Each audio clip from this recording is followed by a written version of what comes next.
Hey everyone, welcome again to the BATTASS Podcast, the Batman the Animated Series Show podcast, where we talk about Batman the Animated Series. My name is Clay McCormack, and with me is the co-host, Sean Murphy. And we are here to talk about Batman. And so wait. If I'm the co-host, does that make me number 2 and you're number 1? No, we're both co-hosts. I believe that's how it works. So technically I should say I am your co-host, Clay McCormack, and with me is my co-host, Sean Murphy. All right. I think the tone of your voice makes it sound like you're in charge of everything, though. So maybe take it down a notch. Okay. All right. I'm kidding. Oh man. I also control the editing, so. Oh man. Anyway. So let's get into this, man. Yeah. Today we're going to be talking about 2 episodes, like we always do, and the episodes we're talking about today are "I've Got Batman in My Basement" and "Heart of Ice." And actually, one thing I did want to mention before we start is we had... Oh, fuck, now I completely forget what it was. There was something we talked about in the... Oh, I remember. Okay. Before we start, I wanted to talk about one thing, kind of touch on the last episode, our Two-Face episode. Sean, you had brought up... we were talking about Two-Face's backstory and why it was kind of, not that great, and how the coin didn't really play into it. And you were saying it would be cool if the coin played into the abuse that he had at the hands of his father or something like that. Right. I don't know if you're reading the book you'll be drawing soon, but that actually Scott worked that into All-Star Batman. Oh, cool. Yeah, I've just read the 3rd issue, and there's flashbacks where Two-Face's father is doing that kind of thing where it's like, heads you get the belt and tails you get the the stick or something like that. That's brilliant. Yeah, I'm glad he did that. I did not tell him, so he must have figured it out on his own. It really, it instantly adds weight to the coin, which is it works really well on its own, but it's nice if it has a little bit behind it. But can I say this is the 4th time I've had an idea and then run it by Scott in some way, and he's already done it or is currently doing it. It's to the point where I don't even want to tell him my Batman ideas because he won't take it, but he's probably already using it and probably already thought of it. And then I reveal by telling him something he's already done, I've also just admitted that I don't read his books all the time. So let's not have him as a guest.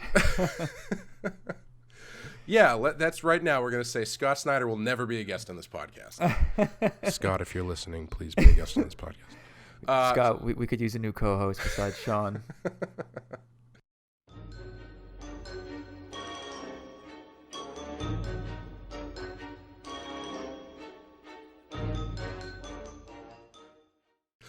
But so we're going to start today with I've Got Batman in My Basement, which was, let's see here, it was directed by, it's too much to scroll down now, I'm losing my place. It was directed by Frank Power and written by Sam Graham and Chris Hubble.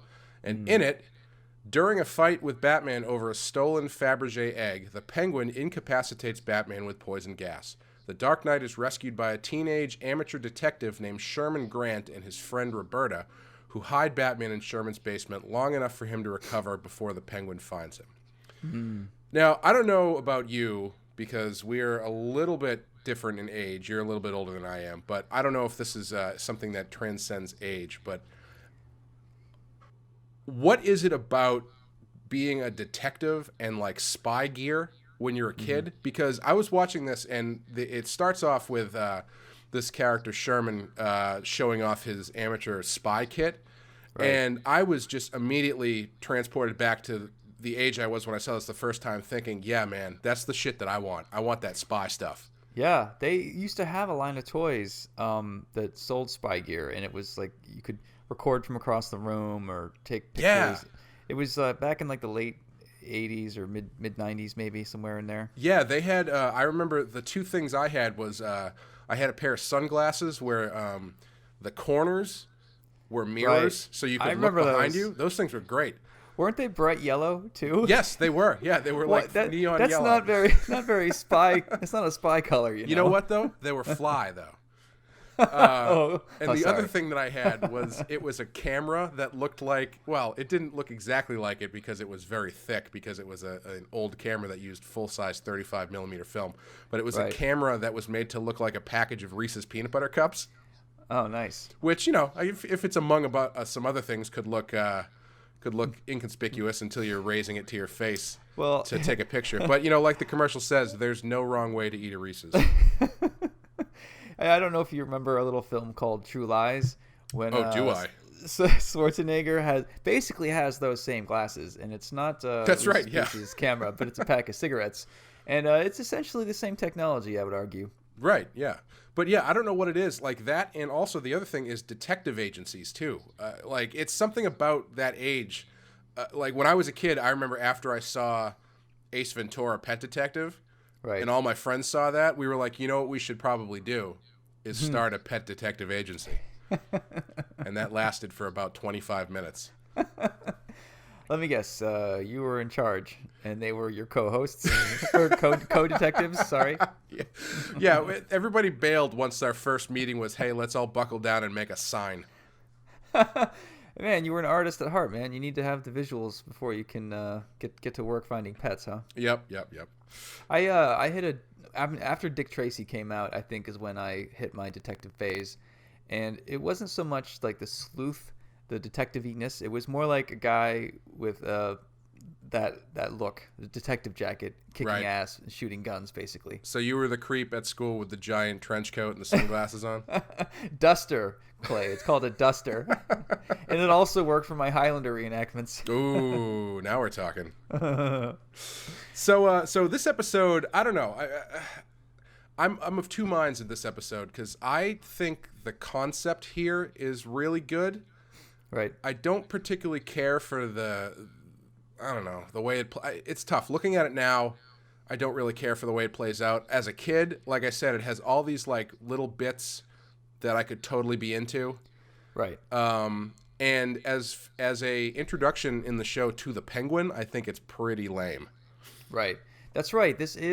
I forgot, it's the first intro to the Penguin, and it's not good. It doesn't empower him very much, even though Batman's kind of sick when they actually fight, because Batman just took those capsules. Right. I feel like he still would have kicked Penguin's ass. And Yeah. There's enough like lag time in the fight. I'm like, really, Batman? You can't throw an elbow or something? I don't know. It didn't seem that threatening. Yeah, and I don't know. I just, for the story that they're telling, I don't think the Penguin is the right character. Because Right. they as the trivia on IMDb says, the series creators weren't quite sure what to do with the Penguin. Initially, they thought of him as a cerebral sort of villain who relied on his wits rather than his fists. They considered turning him into a bird-loving Norman Bates-style mama's boy, always under the thumb of his overly protective but unseen mother. Right. But these plans were scrapped after the theatrical release of Batman Returns, and the animated Penguin was retooled to more closely resemble the live-action film's Penguin. Bruce Timm even visited the set to sketch Danny DeVito in full costume, which I think you could see that right away. It does look a lot like the Batman Returns Penguin. Yeah, they were told to do that on purpose, if I remember correctly. They geared up for this after the first Keaton movie, and then when they got the concepts, I think my guess is that they wanted to do the classic Meredith Burgess sort of style. Oh, yeah. But they went into Danny DeVito with long hair and kind of a fat Bon Jovi with an eyeglass kind of look. It's funny because that surprises me even more, the way that they handle him, because he is one of the more recognizable Batman villains, and he's going to be in this movie that's coming out. This is their big tentpole Batman movie. Right. But they don't really do anything with him. Like, they give him this really lame introduction. We've noticed this a bit up to this point where the villains that people are more familiar with, they don't really seem to know what to do with on this show. Right. Well, they have the nice thing about I think the reason the Penguin is so iconic is visually he's just very unusual looking. Right. He's not a hulking guy. He's just a circle with an umbrella and a beak. To be honest, I never really thought about him as like if I was going to write him, what would his thing be? Like does he use his wit? But that's kind of like what the Riddler does. Right. I don't know. Like I can see why they'd be spinning their tires a bit But I definitely agree. This is not a great episode to introduce him. And I think if I was going to redo this, I would keep the concept, but I would use Killer Croc instead. Yeah, yep. And set it in a treehouse in the forest at night or something. Ooh, that's cool. Yeah, make it a little more scary. And then, when Batman gets cured, he actually, he makes more of a go at kicking his ass. Yeah, I think you're kind of touching on some of the stuff that was sticking out to me. I said I don't think they picked the right villain for this because the Penguin never felt to me, I don't know, maybe this is just looking at him in hindsight, but the Penguin never felt like a boots on the ground villain who's gonna have henchmen and gonna, you know what I mean? He does seem like more of a mob boss or an elevated figure he's never gonna be there doing the dirty work. Right. And even later in the show, I think they start to play him more like a crime world version of Bruce Wayne, sort of, where he's got a club and all that kind of stuff. Yeah, you're right. They change him to the classic look, and then they legitimize him, and they have him so that he can never be seen committing a crime, but it's him. Yeah, and in this one, he actually can talk to birds or something. Oh God, yeah, that chirp. I could have done without that. Yeah, he is voiced by Paul Williams. I don't know if you're familiar with Paul Williams, but he's... I am. Oh, you are? Yeah, there's a whole documentary on Netflix about him. Right, yes. Yeah, he was very famous in the 70s for doing cocaine, I think.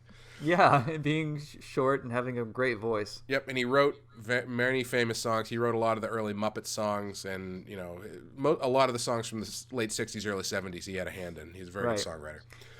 He also did a cameo in Star Trek Voyager, which did I thought he really? was pretty awesome. Yeah, I think maybe just for an episode or two. Oh. But yeah, that voice is amazing. I'm glad that casting wise, I love what they did by picking that guy. Yeah, he's got a great voice. It really fits that character really well. Yeah. Now, what do you? I think the look of the Penguin in this is pretty good. He's actually more. He seems a lot more like one of the redesigns than one of the original ones. I don't know if that makes sense, but like he seems very streamlined, and he seems like what the characters looked like later on when they redesigned them. Yeah. I think his look is pretty good. I mean, I feel like it's kind of hard to mess him up, though, because he's pretty, Yeah. I like this look a lot better than the season 4. I know that maybe it's because I got introduced to him through Danny DeVito in a way. Uh-huh. But when they changed him for the 4th season, I was not too thrilled with it. Oh, I don't remember what they did. Did they change him? Does he look really goofy or something? No, he just looks more like Burgess Meredith. Oh yeah, okay. I just pulled it hair, up. Yeah, cropped. He looks kind of like a short, fat butler, sort of. Exactly. Yeah. Yeah, that's a terrible redesign. Yeah. Let's be honest, though. Penguins themselves look like short, fat butlers. That's a good point. Yes, that's why he does always wear the same stuff all the time. I'm going to be drawing him in my book soon, but I was trying to decide which look he should have, and I think I'm just going to swipe this look basically. Yeah. He's just kind of a background character, but yeah, I don't know. Yeah, he's. I mean, it's a good look. I think their first. This is one of the cases where I think their first pass was very successful. Right. Well, so seeing him in context in this story, I can imagine that the reason that they chose him was because it's got kids in it. Takes place in a basement. You don't want something too scary. You want a villain that potentially kids could possibly outwit or at least escape. Nothing too threatening.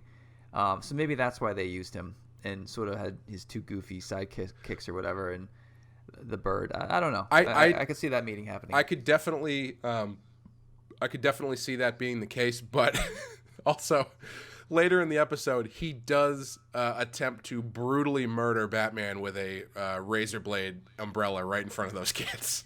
That's true. He could have done something. He could have turned their heads or something. Yeah. What did you think of the ending? Which part? Well, I guess that the only gag, the gag that I love is when the kid is like, "Hey, Batman, I don't suppose you're single." Oh yeah, yeah. That stuff is pretty good. Like I really like the idea of this episode. I think for me, every time I remember this episode, I remember a lot more of the stuff where he's actually in the basement. I didn't realize it took so long to get there. Yeah. And I guess if I were to do this one over, I would have more stuff with the kids actually having to do detectives type Batman type stuff. Yeah. Like the thing I actually was thinking of when I was watching this was it felt kind of like Stranger Things with Batman.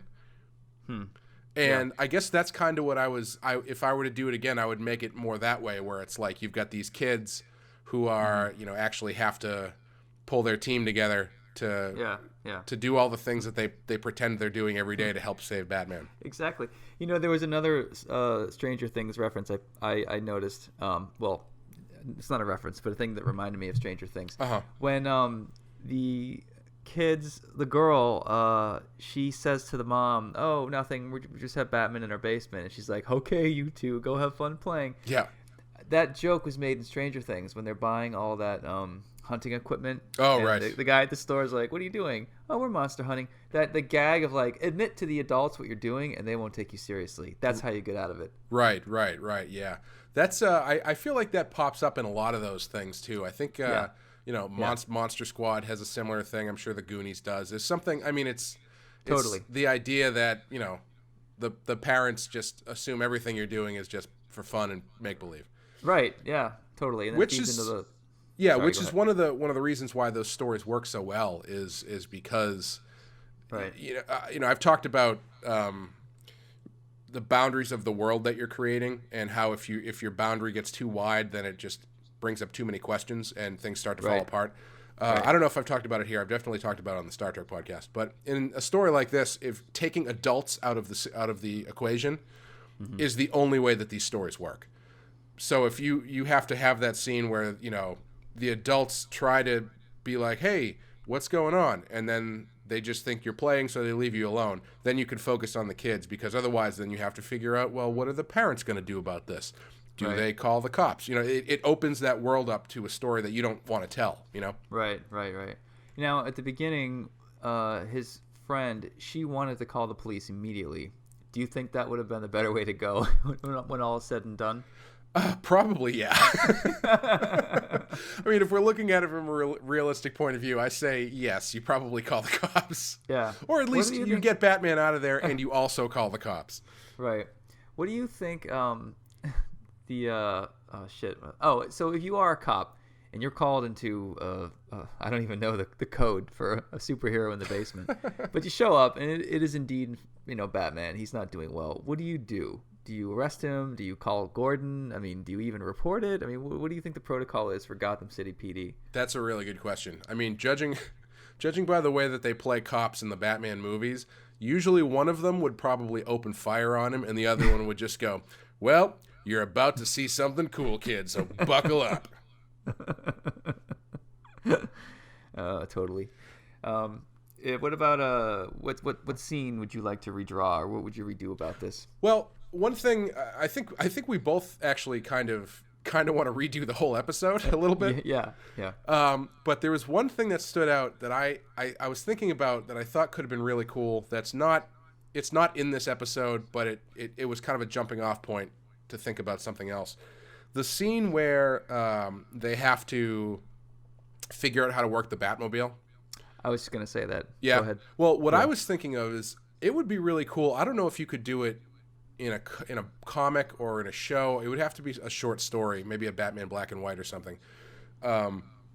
If you did a story where Batman, for whatever reason, was stuck in the Batmobile, like if he was injured or, for some reason constantly under attack. So you basically have an entire story that's Batman solving all of his problems from inside the Batmobile. He can drive it and stuff. So basically, he has to use all the capabilities of the Batmobile to solve whatever the problem is in the story. Yes, and the soundtrack to the opening of Drive would be in the background the whole time. I'm down with that. Yeah, it would just be kind of cool because I feel like the Batmobile is, as in this episode especially, when the kids start hitting buttons and stuff. It has all these like James Bondy type things, and also has like Stinger missiles that come out of the back of it. Yeah, funny you never see him use those. Yeah, but it was just made me think it would be cool to do a story where you actually get to see what the Batmobile actually does and what it can do, because it is really kind of just a showpiece for transitions a lot of the time. Yeah, I mean, I think that they keep it mysterious, maybe. So when it does something, it's supposed to be a surprise. Kind of like how they don't ever really show you clearly what Batman's belt does. Right. You know, just he kind of has everything in there. You know, don't worry about it. Just enjoy the movie. And especially in the cartoon, his belt is so thin. Right. You know, anytime he takes it off, he just like drapes it over something like a scarf. It has like no weight to it whatsoever, but he still hides all the grapple guns and batarangs in it somehow. Yeah, well, there's pockets in the back of the cape, I think you pointed out. Yeah. He's got a backpack on under his cape, probably. You know, the cartoons where there's like creepy guy in the alley, and he's like, "Hey, you want to buy something?" And he opens his jacket. It's kind of like that, but more classy. Batman just holds his cape open, and it's full of watches. Oh man, that's one way for Bruce Wayne to make his fortune. Yeah. So what about you? What would you do over or redraw? I'd go Batmobile again, but I liked when the kids are driving the car and she's working the pedals and the kid is shifting and driving, which is impressive. Yeah. And Batman is just kind of zonked out. I like the escape there, where Penguin's on the hood and all that. I think that would be cool to draw.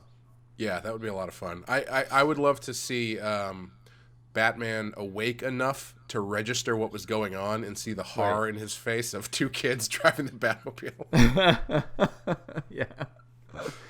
Yeah, that would be good. I think this is where the episode succeeds, is when they go full on with the Batman seen through the eyes of kids.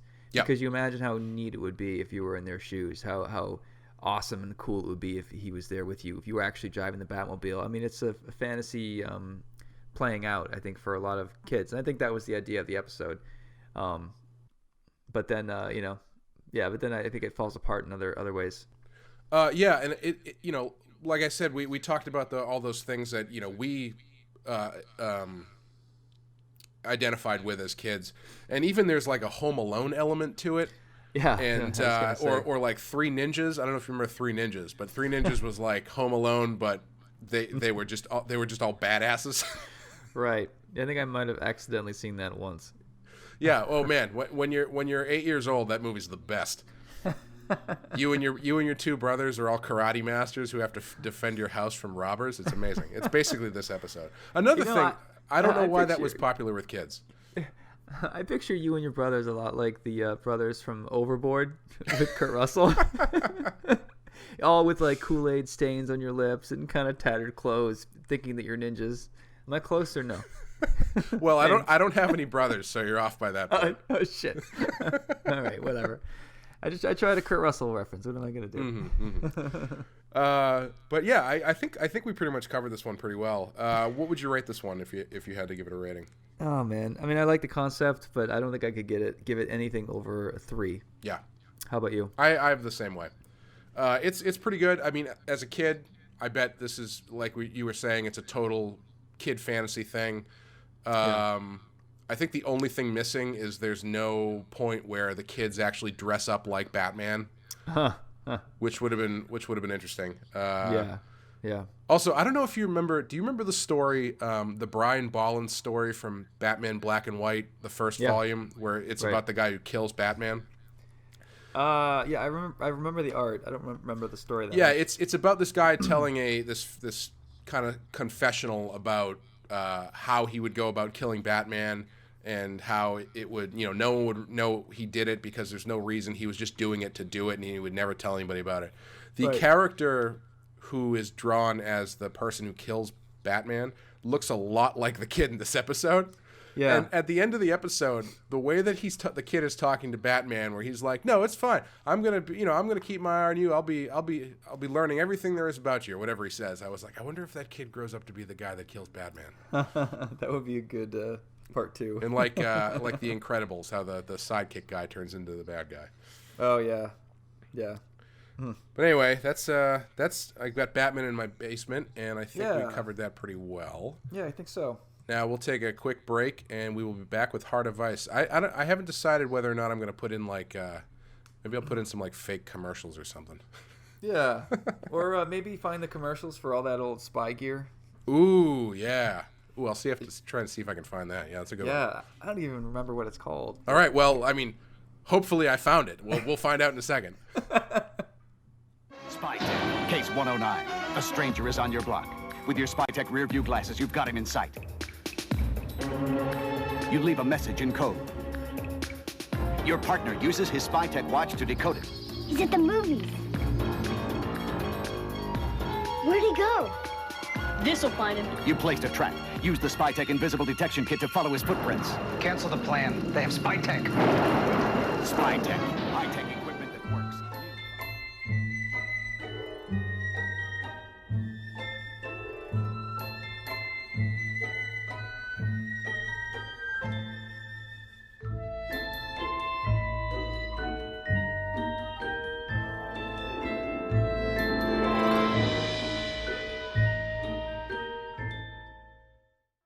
All right, well, whatever I played there was fantastic. We are back, and we're talking about the next episode, Heart of Ice, which this is our first, I believe, straight-up Bruce Timm, Paul Dini joint. Ooh. And it was directed by Bruce Timm, and it was written by Paul Dini. And in it, bitter scientist Victor Freeze, as Mr. Freeze, attacks several divisions of GothCorp, each time stealing a piece from a secret weapon he intends to build. Batman investigates the connections and discovers that the start of Freeze's vendetta against GothCorp was a bitter falling out between Freeze and GothCorp CEO Ferris Boyle, Right. during which Boyle almost killed Freeze, mutating him into Mr. Freeze, and presumably killed Freeze's terminally ill wife Nora. Batman must find a way to bring Boyle to justice before Freeze carries out his revenge.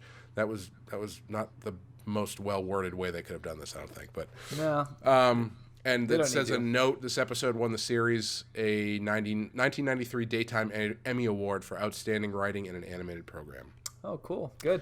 So- Absolutely deserved. You go ahead. Yeah, I don't know how you feel. I mean, I assume you probably feel very similar to me in this one. I think this is the first great Batman episode that we've seen. Yep. Spoiler alert. I'm giving it a 5. Yeah, me too. Yeah. Like, especially when watching these two back to back, the animation level in this episode is off the charts compared to Batman in My Basement. Yeah. You know, like the we were talking about in the previous episode about the Batmobile scene. This episode has Batmobile stuff with like low angle Batmobile doing like 180 jet turns. Yeah. And it's got these awesome. My favorite animation in this was these close-ups of like the engines that Batman turns on to like heat up the chemical bath for the guy. Yeah. That Yeah, shit was yeah. awesome. Yeah, that Star Wars bath thing was really cool. Yeah, and I mean, just Batman himself looks awesome. Yeah. The shadows and the colors are great, and the way he moves is fantastic. They really pulled out all the stops for this episode. Yeah, yeah. And even when they animated Freeze, to do that glow on his helmet, they had to airbrush consistently every time. Right. To make it move. I mean, when the animation team, I guess when Bruce Timm, Paul Dini got the animation back, they were stunned because they know how hard that is to do. In the company they hired, they weren't asked to do that, but they did it anyway. Yeah. So yeah, it was stunningly beautiful. Yeah, they did a really fantastic job. I mean, like, I feel like they knew that this was, this was the jewel of their crown for the first season anyway. And now this is the first time Freeze is driven by the loss of his wife. Is that correct? Yes, he, briefly, he was originally called Mr. Zero, and he was created in 1959. But it was only in the Batman television series in the 60s when he was first referred to as Mr. Freeze and became popular. But by the time this show was on, the character had actually been killed off. Right. And it was this episode that brought him back into the comics with this new story. Right. Like in pre-crisis continuity, Mr. Freeze is a rogue scientist who designs an ice gun, but it backfires when he inadvertently spills cryogenic chemicals on himself, resulting in him needing sub-zero temperatures to survive, and that's like basically it. Right. So no wife, no love, no he none was of that good stuff. I believe he was originally supposed to be just another like gimmick villain. Right. Yeah, Totally. It says And honestly, he was a like, gimmick. Yeah. if I was naming this character, and if you said, "Hey man, why don't you call him Mr. Freeze?" I'd be like, "That sucks." Can Yeah, do it's a better than stupid that. name. But in hindsight, it's perfect. I mean, the whole thing. I guess I maybe call him Dr. Freeze. It is convenient that his name is spelled Fries, which I thought was fries for a while. And every time I read it, I still think fries. Dr. Fries turns into Mr. Freeze. So one of the things about Mr. Freeze that I find fascinating is this episode is clearly fantastic. They clearly give him a great story. Mm-hmm. They turn a one-dimensional villain into a well-rounded character. But how well do you think he works as a returning character? Well, I don't. Honestly, the reason that he appeals to me is I don't see him as a villain. Yeah. I see him as driven by something else. And right. For me, I think they get good play out of him 2 or 3 episodes, and that's it. I think maybe just 2 episodes is all he gets, really. And then they do the movie Sub-Zero, which sort of right. finishes his story. So I'm going to guess that there's maybe 4 or 5 collective episodes, and that's it. Mm-hmm. And what's crazy is people think back to the animated series, and they think back to Freeze, and he has a giant footprint. But he had very minimal episodes, if you really look at it. Like, there are seasons where he's not in it at all. Right. Yeah, I think... go ahead. One last thing. What killed me about season 4, which was done after Sub-Zero, is they brought him back with, like, Eskimo chicks. Jeez. CHIX, those kinds of chicks. And they're sassy, and, yeah, it's just no good. And he doesn't work as a crime boss. I bet that was probably somehow connected to Batman and Robin, probably came out around that time, if I had to guess. Ooh, yeah. yeah. But, yeah, he's really interesting because he is such a fascinating character because he's got that depth to him. He's definitely has... next so far in the show anyway, I feel like they've been ramping up to this episode between the Two-Face stuff and the Poison Ivy stuff. Yeah. But he's not like he's really got 2 things that he does. If you want to use him as a straight villain, the 2 things that he does is he either for whatever reason wants to freeze everything. Right. Or he's trying to get some piece of machine to save his wife, which is what he's doing here. Because he's the only character, the only one of these villains who actually has like a goal. Right. And he either accomplishes the goal or he doesn't. And that's pretty much all you have to do with him. Yeah. Yeah, and it's so strong because it's very different. Batman, when he deals with Freeze, he feels compassion. He's always offering his help, or Bruce Wayne's help or whatever. Right. He doesn't want to hurt Freeze or arrest him. He wants to help him, and it just breaks his heart to see where Freeze is coming from, especially when you look at the video of what happened to his wife and you throw in like corporate greed and all that. I mean, it's people I think mostly root for Mr. Freeze in this cartoon. Yeah, I think so. I think you're right. I mean, it's hard not to. I mean, the thing that makes him so great is he's clearly a villain. He's doing villainous stuff, but the reason he's doing it is very relatable, and he doesn't. You can see that his current situation is not due to his own actions. Although that's unfair because, I mean, Two-Face isn't either, and neither is the Joker. But there's something about Mr. Freeze that really makes that stuff really work. Right. For me, the visual stuff goes so far. I feel there's a giant connection with this and Beauty and the Beast. Mm-hmm. You have the flower inside the glass case, just like you have Nora inside the glass case. You have a Beauty, you have a Beast or a monster, which is Mr. Freeze. You have these like wilting flower petals, or you have snowflakes. I mean, you can kind of see like all the connections I'm making. You've got Alfred the talking teapot. Okay, that's right. And damn it, Clay, you made me lose my train of thought.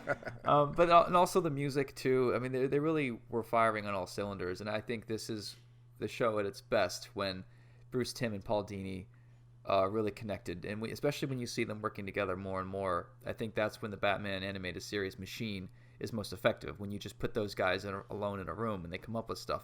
Hence, when we get to Mad Love later on, And especially with Dini. I mean, my friend Dustin Wynn worked with Paul Dini for a while on some Batman comics. And I think what people would say about Dini is he's a great writer. He's probably better with one-shots and quick stories that wrap up within a half hour or two issues. And I think that's when he's most effective, and that's clearly what he's doing here. Yeah, I was thinking about that actually, because I feel like this could have been a two-parter. Yeah. But I'm kind of glad it's not, because I feel like I'm glad it didn't have the chance to turn into the Two-Face two-parter, where the second half of it just kind of, doesn't live up to the first half. Right. But then again, it's like, well, the story that they're telling here is so tight. There's like there's really no fat on this story at all. No. And the way the whole arc of Freeze in this cartoon with these 4 or 5 episodes, I'm going to count the movie as 2 episodes. You have this episode, and then he's in jail, and the next time we see him, there's a Walt Disney type who breaks him out of jail, and he forces Freeze to use the cryotechnology on himself, on the Disney character, in order to create this like Atlantis perfect society out in the ocean. Oh wow! And Freeze eventually tells him to fuck off, and he destroys everything, and he almost kills himself in the process. And that's the last time we see Freeze in this series. And then they do the Sub-Zero movie, which is 90 minutes at least, and they get to Freeze, like where he basically floated on this. Him and Nora are encased in this glacier that's floated to the north. At some point, he gets out, and he befriends 2 polar bears and a young Eskimo boy. Takes over an oil rig, and I'm forgetting what his motivation is, but the end of that movie, Nora is cured, but you never see her face, you never hear her talk. You just watch him pass by a window and see the news on TV, and then he just disappears into the sunset with these 2 polar bears, and that's it. It was like perfect, which is why it sucked so bad when they brought him back for season 4 with his Eskimo chicks. Yeah, that's the problem when you have a character who or a villain who has a definite goal in mind, because right. once you achieve that goal, anytime you bring the character back, he's gonna be kind of shitty, and right. What's the point? He just turns into another villain. Right. Kind of like Bane in the comics, where Bane had a very specific purpose, and that was to break Batman's back. And then once Batman defeated Bane, it's like, well, yeah, I mean, Bane's still around or whatever, but he doesn't have the same right gravitas to him that he did before. No. Well, if you just put that fucking tube somewhere instead of dangling vicariously, like a gust of wind could unplug him. Yeah, maybe not the best design on the part of the Venom technicians. One of the things that I really liked, I mean, like I said, this episode is super tight. The writing's really good. I even like the way that they kind of subvert their own tropes in terms of creation of Mr. Freeze. Because they have the scene where Bruce Wayne goes into Ferris Boyle's. That's quite a name. Ferris Boyle's quite a name. I don't know where they got that name from. Goes into his office and is asking about Victor Freeze. And Boyle basically tells you his origin, but he just kind of tosses it off. He's like, yeah, he was a scientist into some weird stuff. And bing, bang, boom, couple explosions. We don't know where he is. Yeah, costing me money. Yeah, and it was like, at first, it's like, oh, wow, that's a really great way to handle that, because first it makes Ferris Boyle come off as a total douchebag, which is good, which is intentional. Second, it's meta in that it's aware of how all of these villains tend to come about. I mean, that's basically what happened with Two-Face like 2 episodes ago. Right. But it also works because when you finally see the video of what happened, you can see how much actual weight and pathos there was to what Freeze was doing, why he was doing it, and how big of an asshole Ferris Boyle actually is. Yeah. And I thought they handled that really well. Yeah, that scene, and especially the voice actor who did Freeze, I forget his name, but he passed, I think, like 4 years ago. And the way that they have him almost speaking through like a cackly old radio, it's just so haunting. And when you hear him scream and he's Nora, that whole thing is just. And then Bruce says it best, where he's like, "Oh my god." Yeah. Also, go ahead. I was gonna say the Boyle was voiced by Skywalker. Yes. Yep. Yeah. A very Mark restrained Mark Hamill. Yeah. They must have brought him on set and been like, oh shit, this isn't a Joker episode. How about you do a corporate villain? Yeah, well, I mean, I think they, they probably just have those guys do a handful of things when they're in there. So he probably does his Joker episode, and then he does like 4 or 5 background characters. I suppose. Or yeah, maybe he was just sitting outside the offices, waiting for them to open. But yeah, I love the way that they like everything about the way that they handle his character is really well thought out. Just think about the way that they treat Mr. Freeze compared to the way that they treat the Scarecrow, because they're very similar. Right. The Scarecrow is just very arch and very one note and very just a run of the mill handling, whereas Mr. Freeze, everything about him is thought out. His design is thought out. The way he speaks. He has no inflection to his voice. It's all, like you said, it sounds like it's coming through that radio, which is really cool, which is a great contrast to when you see that video of him before he turned into Mr. Freeze, where he actually he's animated. He actually has some change in his voice. And even the stuff that he does, excuse the pun, but he's the coldest villain that they've had so far. Right. And, when early on in the episode, one of his henchmen gets frozen by accident, and one of the other guys is like, are we going to help this guy? And he's like, no, fuck him. He's dead. We don't have time for this. If he dies, he dies. Yeah, basically. He's the Ivan Drago of Batman villains until Bane shows up anyway. Yeah. Well, so the thing that they not only do they treat him different. So you talked about Scarecrow. Yeah. I think that the way that they treat Freeze and also the viewer is they treat the viewer like an adult here. Yes. This is not an episode for kids. It's dumb. It's like toned down and softened for kids, but there's nothing about this that is a direct that targets kids in any easy way. It's very much written for adults, I feel. And as cold as Freeze is, I like that he's balanced out with this extreme warmth that he has, this love.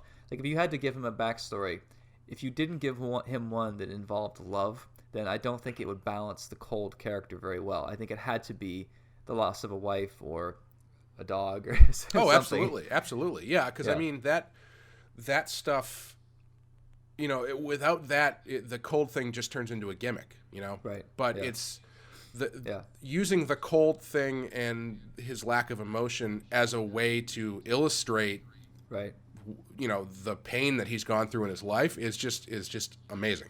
Right. Yeah.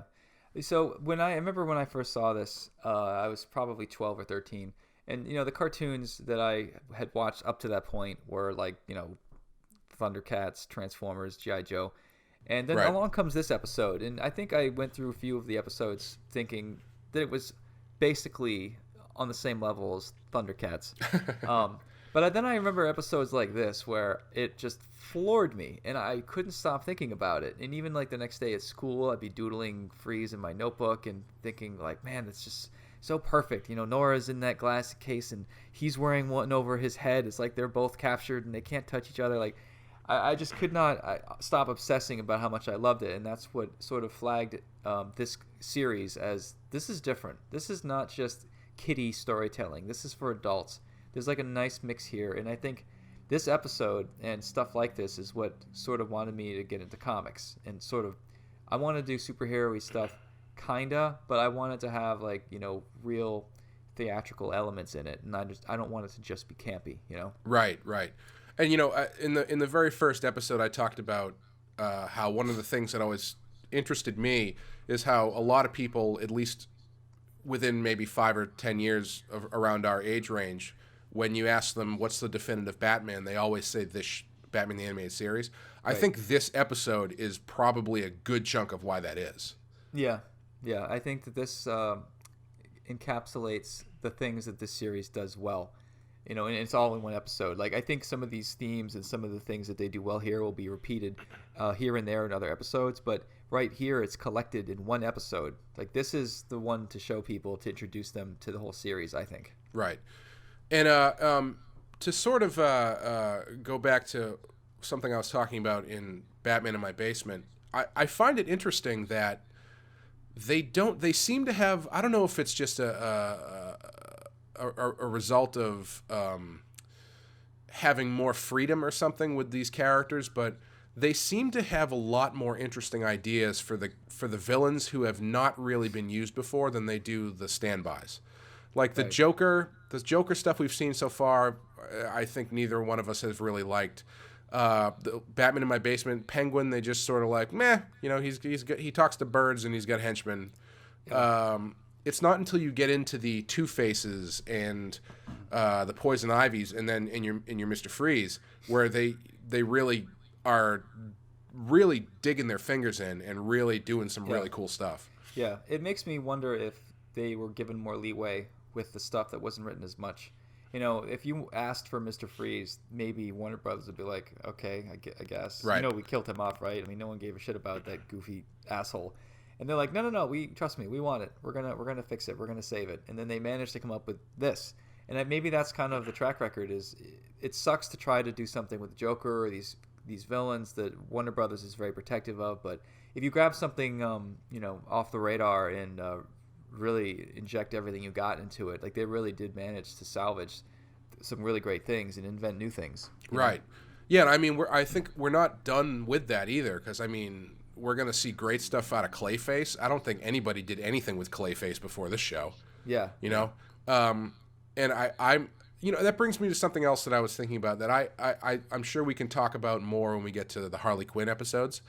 How do you feel about stuff that is created in the show becoming canon in the comics? Or does it not, do you not have an opinion? I support it. Honestly, I think some people would complain that cartoons and movies, they fuck up comics. I think it saves comics more than it fucks it up. Yeah. I think having new blood in the writer's room going through 75 years of Batman continuity, and they can discard all the crap that we've accumulated, because there's a lot.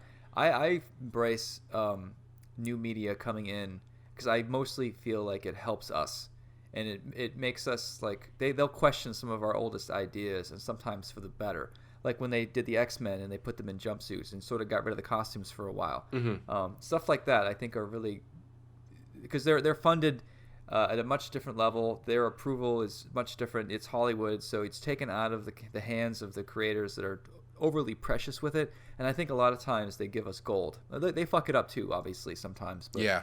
Generally, I love when they can work it into continuity. Yeah, I agree, I think, for the most part. The only time that I don't really like it is I don't like it when it's clearly like a top-down decision. So I like it in the case of Mr. Freeze or Harley Quinn, where clearly it was just the right thing to do, and the characters are so popular. I really don't like it when it's, all right, we've got this movie coming out, the character in the movie looks like this and has this backstory, so now we have to change the comic to make it more closer to the movie. I hate it when they do that. Oh yeah, and honestly, I don't know why they bother, because the movies make so much more money. Like the comics don't even pay for Warner Brothers office supplies every year. You know, the slice of pie, like Batman, Arkham, the money that Warner Brothers makes off of Batman, if you look at it as a pie chart, it is basically millions and millions of dollars off Arkham Asylum, Batman pajamas, toys, license plate covers. I think that what they make on Batman license plate covers makes more than what the comic book industry as a whole makes every year. They're just turnkeys. Like, their goal is, you know what, just keep Batman moving in the comics. We have fun. Don't change the story too much. We need to sell pajamas. That's the goal of the corporation. And I'm not trying to say that they're evil. That's just how they are. Right. So for them to be like, well, we need to make the comic match. Like, do we? You guys are. I don't think Warner Brothers day to day is even aware that they own a comic book company.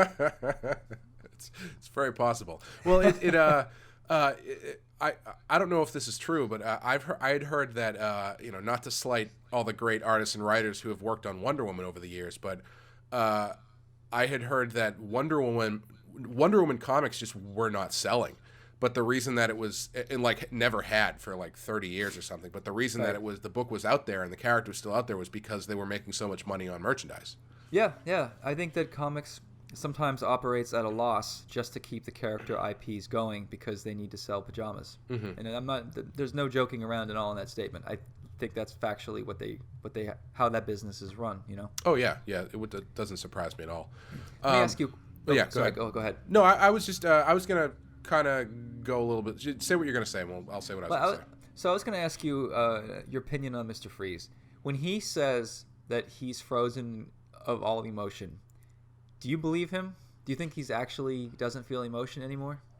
No, he clearly does. Otherwise, he wouldn't be doing what he's doing. Me too. The whole point of his character is that he loves his wife. Yeah. But I mean, when he claims that he doesn't feel anything anymore, does he actually believe that? I think. Let's see how heady I can get with this. I think he uses that as a cover, a rationale in his own mind to excuse the awful things that he has to do in order to help his wife.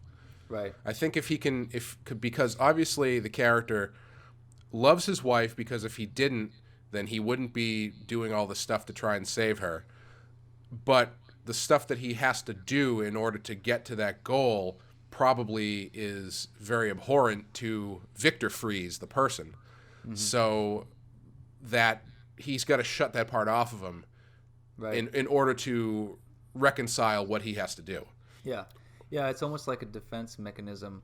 He needs to function. He needs to move forward and steal equipment or whatever and put people's lives at risk.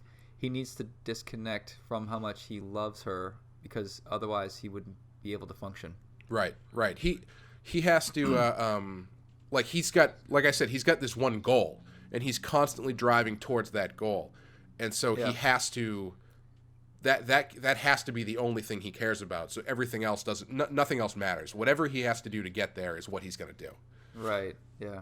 And which is why sometimes that means being a good guy. Yeah. You know, he's not always a bad guy. Sometimes he's kind of in the middle, or sometimes he says, "Take two and call me in the morning." Ice to see you. The thing I was going to say before was, do you think that this episode has actually done the comics a disservice? And what I mean by that is, they brought this story, this background into the comic, but as we said before, Freeze isn't really that great of a recurring villain, because he's only got like two things that he does. Do you think like this episode peaked the character and made it harder for comics to tell a story using this character? I haven't read a lot of what's happened since then with the comics. But yeah, this is a tough act to follow. What do you think?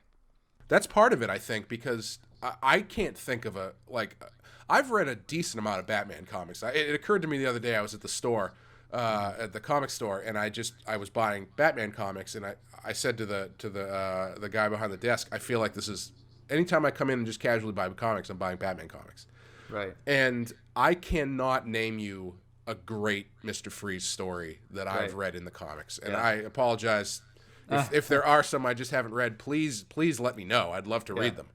There's one, I saw an action figure based on Greg Capullo design, which was cool, but it wasn't what I would personally do with Freeze. Yeah. And Freeze was in overalls and had a mohawk and goggles.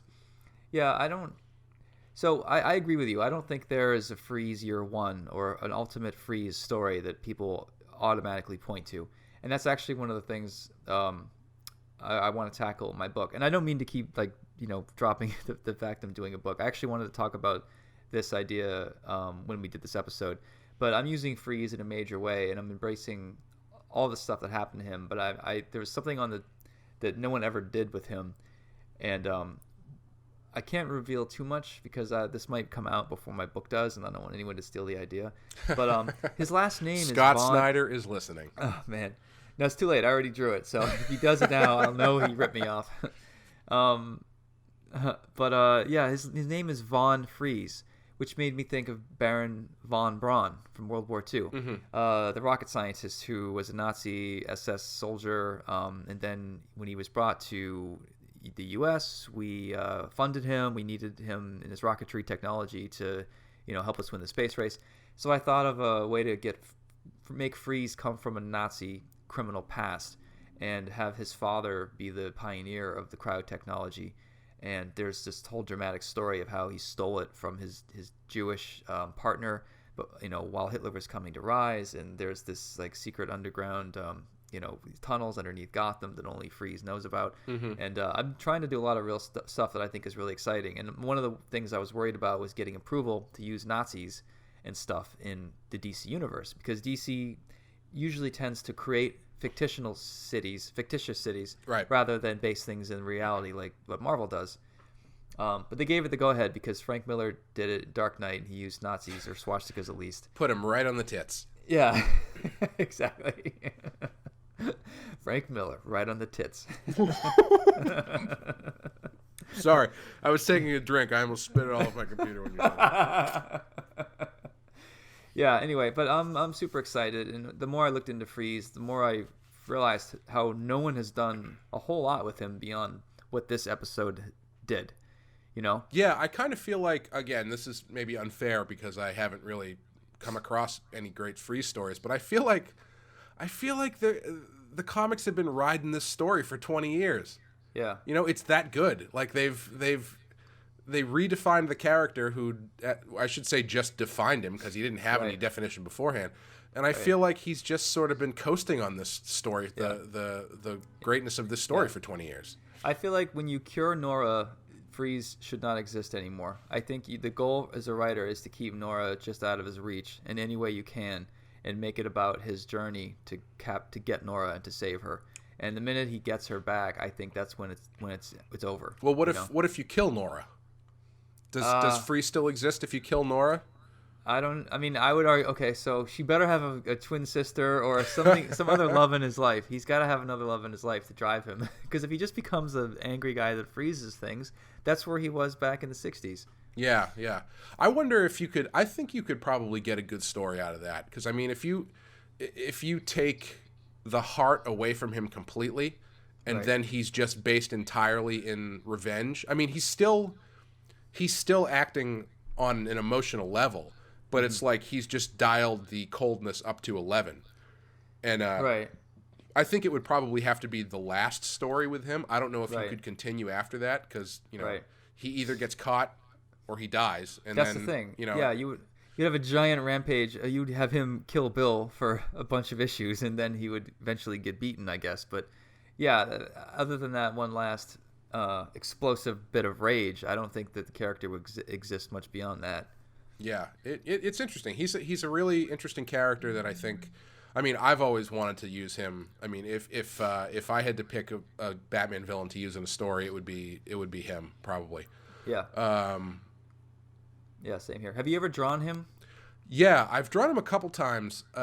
He's one of those characters where I find it really hard to pin down what kind of suit I like. Yes, and I agree with you. He's harder to draw than you think. I mean, he looks good from straight on, especially with the goggles, but when you have to move him around in space, his costume gets really clunky.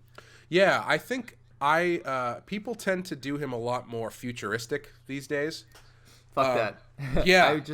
Go ahead. I was just saying, when I've drawn him, I prefer to draw him like a little bit clunkier and a little bit not quite steampunky, but kind of like there's my favorite. I think one of my favorite depictions of him is there's a great Batman cover by Jay Lee, where Batman is like frozen on a ledge and Freeze is behind him, about to shatter him with like a chisel and a hammer, and he draws Freeze with this sort of like kind of baggy suit. And he's got like pipes and shit coming off him. It's like a really cool, almost homemade looking Freeze suit, which I kind of feel like is the way to go because he shouldn't feel super high tech. I don't think it. I like it more like if he built that shit in his basement or something. Yeah, I agree with you. I think slick is not the right way to go, and it's so saturated. When I actually was redesigning him last week, and I went in the exact opposite direction just because I was tired of all this futuristic shit people do with him. I made him based off of 1910 diver, like copper equipment, pipes, old brass butterfly nuts, shit like that. Yeah, that's exactly what I'm talking about. Yeah. What was that video game where you're basically like a scuba? BioShock, I think. Yeah, kind of like a BioShock vibe to him. Yeah, and I'm not sure what I'm going to color him. I might go with like brass and copper with black, of course. But that would be real interesting because I think generally he's just like shades of blue. Yeah. Well, that's the fun thing about doing this stuff is I'm finding so many things that other artists have not done for years. Like, Yeah. everyone just tends to go futuristic. I think fallback for comic artists is make it futury.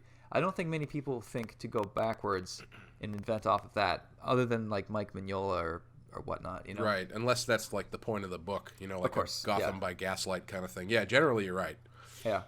Yeah, and what do you think of his look in this episode? It's a Mignola design. Oh, is it real? Yeah. Oh, that's right. Yeah, it is. Yeah. I think it looks great. I don't love the purple gloves. but- That's the same thing I was going to say. The purple gloves and the purple boots are the only thing I don't like.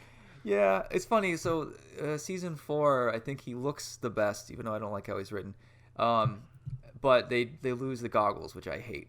Yeah, I love the goggles. Yeah, and the shot of Freeze coming out, maybe it's the next episode he's in, where he comes through a door and it's just the red goggles and he shoots right at the camera and there's Yep. this spiral effect. Oh, it's awesome. Yeah. Mr. Freeze, great villain. Yep. So, I So, think we... If you were to redraw... One thing, sorry. one more thing I want to talk about. Great part about this episode, super tightly written. Yeah. The chicken soup gag. Fantastic. Oh, yeah. Really, really good. Do you think that it's actually the soup or it's just hot water? I mean, soup is basically just hot water. Right, but do you think there's something actually about soup that worked, or do you think it's... Oh, no, it's just what he had on him. But the fact that Freeze can be defeated by a hot cup of coffee seems a little weak. Although poetically, I agree with you. Yeah, I mean, it's a little... Yeah, I chalk it up to Mr. Freeze not working through that eventuality. You think, you know how you cook, there's certain kinds of glass pots you can heat up and other Yep. kinds you can't. What is it called, the kind that you can heat up? Oh, I don't remember, but I know what you're talking about. Like Tempur-Pedic or whatever. Yep. You think he would have used that glass? Yeah, especially being a scientist who probably uses that shit like in beakers and Bunsen burners and all that kind of crap. Yeah. Exactly. Yeah, I mean, I just think it's really well done because it's such a throwaway thing in the episode where Alfred hands him the soup. And it's just like a joke. I mean, another thing, I love that he's sick in this episode. I love the sniff is great. Yeah, anything that makes the hero have a tougher time, I'm always behind. Yeah. I gotta say, Batman's equipment that can take 4 objects and put them together into any weapon you want is pretty handy. That's true. That is a very handy function of the Bat computer. But yeah, to have that throwaway soup thing come back and be the key to defeating Freeze, and it's like it's not even like that's done in such a way where it doesn't feel like it's telegraphed too much, Right. because it's not like he thinks ahead in order to do that. Clearly that was just he just did that in the moment and it just happened to work. Yeah, it's funny how he's carrying Alfred's soup around in all these fight scenes. Yeah, in that really skinny utility belt. He's got it in. He keeps it in the backpack he wears under his cape. No, they're in one of his creepy watch pockets or whatever. What would you have less respect for Batman if at the beginning of every fight he had to say "hold on" and then he hunched down and pulled a backpack off like he was in 5th grade and had to like dig through his bag for whatever he needed to use for the fight? The kind of backpack where when you like turn, you knock people over behind you. It's like it's a Jan Sport bag with his initials on it. Wait a minute, BW, you're not Bruce Wayne, are you? Fuck. He's got a 1.5 foot backpack sticking off his back. I always hated those kids. Use your fucking locker. Yeah. I was one of those kids for a while until I got my classes in the right order where I could just dump everything off. Yeah. Oh, I'm boy. glad we didn't meet back then because I don't know if our friendship would have lasted. I would have written awful things in your yearbook. I would have remembered your name because of your stupid 3 initials on the back of your JanSport. Hey, it was an LL Bean, okay? That shit has a Ooh. lifetime warranty. Unlike our friendship. So if you were going to redraw a scene or if you wanted to embellish a scene in comic form, what would you do? Okay, I got a good one for this one. So the scene where Freeze confronts Boyle, whatever his first name is. Ferris Bueller? Yeah, when he confronts Ferris Bueller. And he starts shooting him with the ice. I had in my head, because he doesn't know exactly who Mr. Freeze is, even though it should be obvious. But Boyle doesn't. It's one of those things where he's like, "Who the hell are you?" And he says, "I'm the husband of a murdered wife," or something like that. Right. I had the idea of if No, you that's Gladiator you just quoted. well, whatever, same thing. All right. Basically the same story. If in Gladiator Russell Crowe is made out of ice, it would be the same story. So I had this idea of drawing that scene where you slow time down. So as he's shooting him with the ice, as the ice is crawling up Boyle's body, you're seeing Boyle figure out who this guy is and why this is happening. So he's basically piecing through the awful thing that he did to this guy as he's slowly being killed by ice. I thought that would be pretty cool. Yeah, and you could show like the last scene is a close up of his eye, and then his eye fills with ice, and then it pops. Yeah. Might be a little bit dark for the kids. But, yeah, just a hair. But I just thought that would be kind of cool. It would be an interesting dramatic thing to do visually, which I think would be, you could do it in a comic. I don't know how easily you could do it in a show. Yeah, that would be a better way to frame this question, because I know this is like a theme that we do. What would you do in a comic that you wouldn't be able to pull off in a cartoon? That might be a good way to answer these. My answer isn't that original. I just love the visual of him next to his wife, kneeling down. She's encased in her cage, whatever. Mm-hmm. He's inside his helmet. I think that pretty much is the iconic scene for me. In fact, last week I was drawing him, and I had that scene pop up where it's an intro to Mr. Freeze, and he's being helped by Bruce Wayne. So they're in a lab. So it starts with Freeze looking at his wife. But I fucked up the panel because I drew so much more into the background that it takes away the focus of Freeze and Nora. So I think I've got extra pages. I'm going to just do a splash page just of that moment, just to really twist the knife into readers' hearts. And nice. Because I don't like the reveal. It's too cluttered. Like, a good reveal has to obviously be more about the reveal and less about any mechanics happening in the background. Right. Well, you actually did I've seen on the internet somewhere you did a Mr. Freeze like in a cell holding. Yeah, that's a nice piece. Oh yeah, thanks, man. Yeah, it was a while ago. Yeah, I remember that one. That was like 10 years ago now. Yeah. Well, I mean, clearly that's the image that stuck with you, obviously.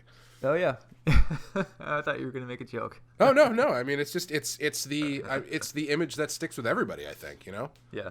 Yeah, and I think in the next episode, was it this one where Batman walks away from Freeze, and Freeze's cell is the only one lit, and there's snow from inside the cell?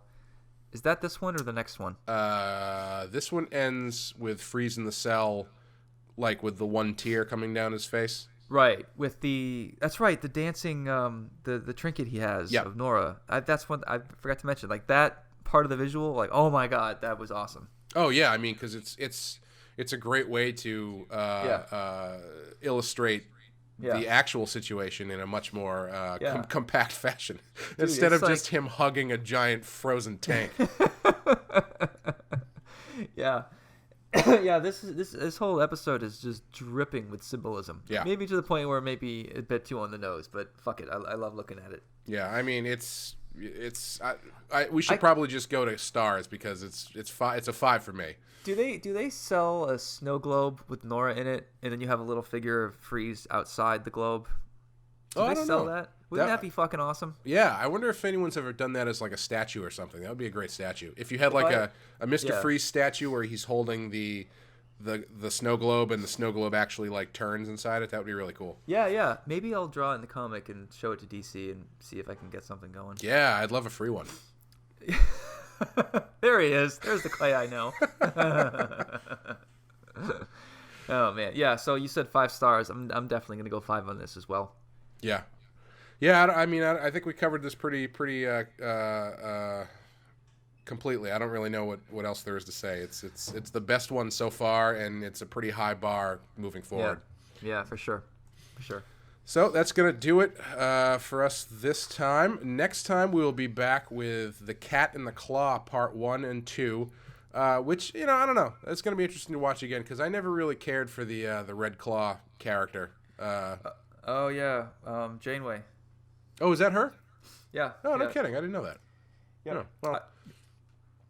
And then after that, we've got a couple good ones coming up. We've got Beware the Grey Ghost coming up pretty soon. Yeah, that might be my favorite from the series. And Feet of Clay is pretty soon. So they're really hitting their stride up at this point. So yeah.